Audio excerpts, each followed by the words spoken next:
Welcome to this explainer.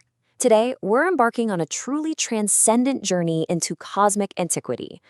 We're stepping far beyond the boundaries of recorded history, beyond the very concepts of time and space, to witness a moment of profound revelation. This is a narrative not just about ancient gods, but about the ultimate reality that governs existence itself. So let's cast our minds back to the primordial stillness, right before the universe as we know it took its final shape. True supremacy does not belong to what can be traced, measured, or compared. It belongs to what has no beginning and no end. Just sit with those words for a moment. Imagine a hyper-detailed, midnight blue cosmic void. There are no stars, no galaxies, just the absolute, terrifying beauty of the infinite. This is the stage for our story today. Part 1. The Clash of Cosmic Egos. Okay, let's dive into this. Because to truly grasp the infinite, we first have to understand the flawed, finite nature of pride. You see, even in the highest celestial realms, even among the divine forces that govern the cosmos, there exists the danger of hierarchical pride, the illusion that power is a ladder to be climbed. Our story begins with a fierce dispute between two foundational deities. On one side, we have Brahma, the creator. Born from the cosmic lotus, he argued that because he gave origin and generation to all beings, he was undeniably the supreme power. On the other side stood Vishnu, the preserver. Reclining on the serpent Ananta in the cosmic ocean, Vishnu countered that without his sustenance and continuity, creation would just collapse, making him the ultimate authority. It was a localized, almost petty bickering. They were defining their power purely by their function, by what they could do. This entire dispute perfectly represents the absolute ultimate trap of the ego. It's this subtle, creeping tension that infects even the divine mind, equating authority with recognizable patterns, lineage, duration, the scope of one's actions.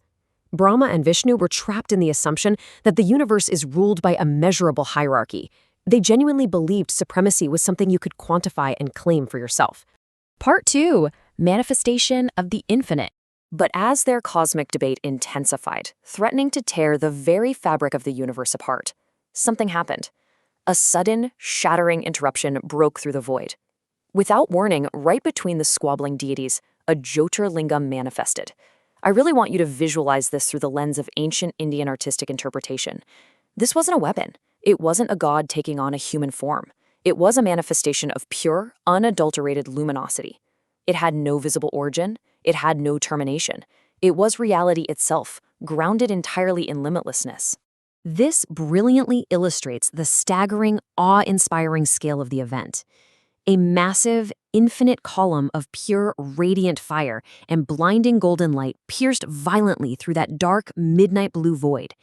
It stood utterly unmoved. It didn't speak, it didn't attack. Its mere presence dwarfed the creators and preservers of the universe, instantly rendering all their arguments of lineage and function completely irrelevant. Part 3. The Futile Measure of Gods. Confronted with this inexplicable phenomenon, what did the gods do? Well, they fell back on exactly what they knew. They attempted to measure the immeasurable. They embarked on an empirical search to find the limits of this cosmic pillar, a glorious but utterly futile endeavor. They agree that whoever could find the end of this pillar would be declared the supreme deity. Brahma transformed himself into a magnificent swan, a Hamsa, and took to the skies, flying furiously upward through the celestial realms to find the summit. Vishnu took the form of a massive boar, Varaha, and plunged downward, digging relentlessly through the subterranean realms to locate the base. They were literally using finite methods to try and comprehend the infinite.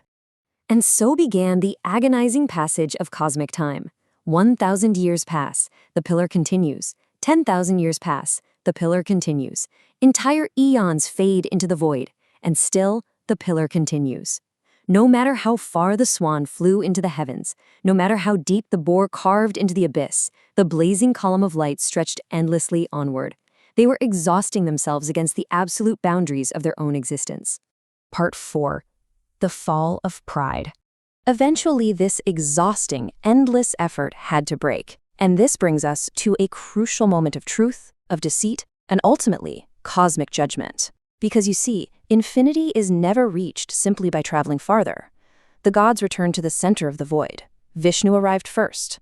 Exhausted, he did something incredibly profound. He surrendered. he humbly admitted that the base could not be found, accepting his defeat and bowing to a power entirely greater than himself. But Brahma, returning later, chose a different path. Desperate to win, he falsely claimed he had reached the summit. He even produced a Ketaki flower, which had just been drifting down through the cosmos, coercing it into providing false testimony. It was at this exact moment of spiritual deceit that the infinite pillar tore open. From within the blazing light emerged Lord Shiva. He revealed himself not as a competitor, but as the very reality the pillar represented, instantly exposing Brahma's lie and shattering his pride. The consequence of this falsehood was absolute. You see, the ego cannot lie to the infinite. For his deceit and arrogant pride, Brahma was dealt a heavy punishment. Shiva ordained that Brahma would be stripped of his earthly temples, his widespread worship denied forever. His fifth head, the very one that uttered the lie, was severed, and the Ketaki flower, for its false testimony, was forever forbidden in the sacred rites of Shiva. Vishnu, however, for his pure humility, was graced with eternal devotion. Part 5. Maheśvara, absolute sovereignty. So the absolutely crucial point here is this. We're not just looking at a mythological battle, we're looking at a profound metaphysical shift. It forces us to entirely rethink the nature of supreme power. It introduces us to the concept of Maheśvara, the Supreme Lord.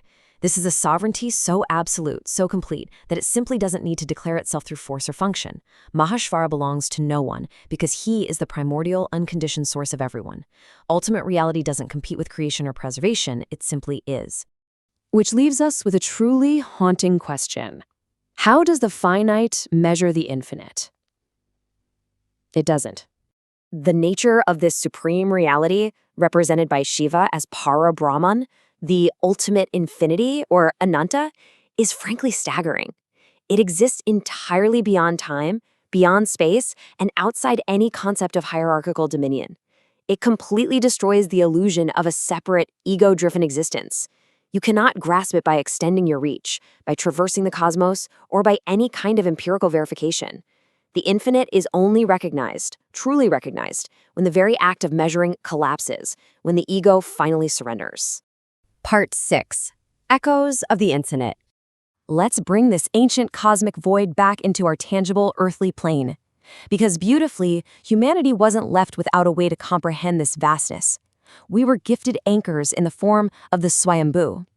These are self-manifested representations of that eternal, beginningless pillar of fire.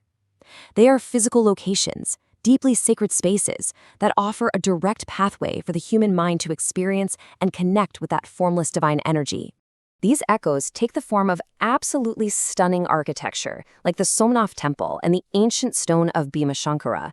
These aren't just monuments built of stone and gold. They are earthly shrines specifically constructed to house the echoes of the infinite cosmic flame. They serve as physical, geographical reminders of the limitless void and that awe-inspiring event of Lingodbhava.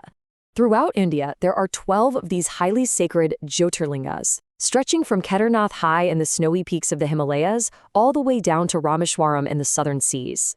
Each one acts as a specific coordinate on Earth, where the fiery column of light is eternally venerated. These are places where the finite human mind, much like Vishnu did eons ago, can drop its endless calculations, completely surrender its ego, and simply touch the absolute. So, what's the ultimate takeaway from our journey today? It's this. True supremacy is never about dominance. It's not about being the origin of things, and it's not about the maintenance of things. It is about infinity itself, pure, unconditioned, and eternal. I'll leave you with this final, humbling thought. If even the great creators and preservers of the cosmos, the very architects of reality, must ultimately surrender their pride and ego to the infinite, what self-made limits are you still clinging to? Thank you for joining me for this explainer. Until next time, keep seeking, keep questioning, and never stop exploring the infinite.